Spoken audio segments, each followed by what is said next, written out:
देखो, अब सबसे बड़ा क्वेश्चन कि मैथ्स को कंप्लीट कहाँ से करें और कैसे करें। मैथ्स को कंप्लीट करने का दो तरीका हो सकता है, या तो कोर्स ले लो या यूट्यूब से देखो।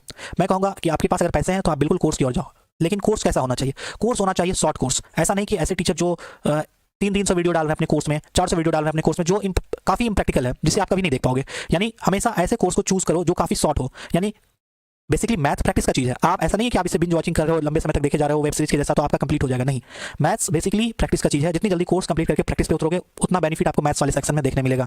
इसलिए हमेशा कौन से कोर्स को चूज करो? हमेशा ऐसे कोर्स को चूज करो जो छोटा हो, जो काफ़ी शॉर्ट हो।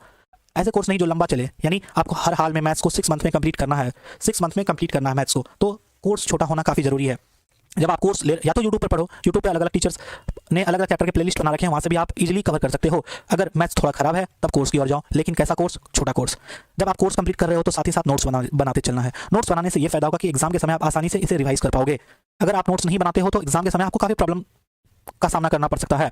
तो इसलिए नोट्स हमेशा बनाना, इसके बाद नोट्स बनाने के बाद उस नोट्स को रिवाइज करना। जब नोट्स आप रिवाइज कर रहे होगे तो नोट्स रिवाइज करने के साथ साथ आपको क्वेश्चन भी सॉल्व करना। कौन सा question? PYQ, previous year question आपको सॉल्व करना है। कहाँ से सॉल्व करना है? जो प्रीवियस ईयर क्वेश्चन के लिए काफ़ी सारा बुक्स अवेलेबल है मार्केट में, आप वो बुक्स लेकर प्रीवियस ईयर क्वेश्चन सॉल्व कर सकते हो। उससे ये समझ में आएगा कि आपने जो कोर्स में पढ़ा, क्या आप उसे इंप्लीमेंट कर पा रहे हो? क्या आपका वो क्वेश्चन सॉल्व हो पा रहा है? तब तो कोर्स आपके लिए बेनिफिशियल है। अगर नहीं हो पा रहा है तो बेनिफिशियल नहीं है। इस वजह से क्वेश्चन सॉल्व आपको साथ ही साथ करना है। जब एक चैप्टर कंप्लीट हुआ, सपोज कि आपने परसेंटेज कंप्लीट किया, परसेंटेज कंप्लीट करने के बाद आप उसका नोट्स बनाए साथ ही साथ, और एक मिनट, नोट्स बनाए साथ ही साथ, और नोट्स बनाने के बाद आपने उस चैप्टर को फिर रिवाइज किया, और जैसे जिस तरह का जिस टाइप आपने पढ़ा उस टाइप का क्वेश्चन आपने सॉल्व किया। अगर क्वेश्चन सॉल्व हो जा रहा है दैट मीन्स आपका कोर्स आपके लिए बेनिफिशियल है। नहीं हो पा रहा है तुरंत आप टीचर को बदलो। हो सकता है आप पढ़ा तो ठीक ही रहे होंगे, हो सकता है कि आप समझ नहीं पा रहे होंगे। इसलिए क्वेश्चन साथ ही साथ सॉल्व करना चैप्टर का। जैसे ही क्वेश्चन सॉल्व हो जाए उसके बाद आपको शॉर्ट नोट बनाना है, फॉर्मूला नोट्स बनाना। ये बेसिकली एडवांस मैथ के लिए है। एडवांस मैथ में काफी बड़ा बड़ा चैप्टर होता है। जब आप चैप्टर को बार बार पढ़ते हो तो आपके पास फाइनल एक पेज तैयार होगा या 2 पेज तैयार होगा, जिसमें पूरा का पूरा, उस 2 पेज में पूरा का पूरा चैप्टर का जितना भी फॉर्मूला है, जितना भी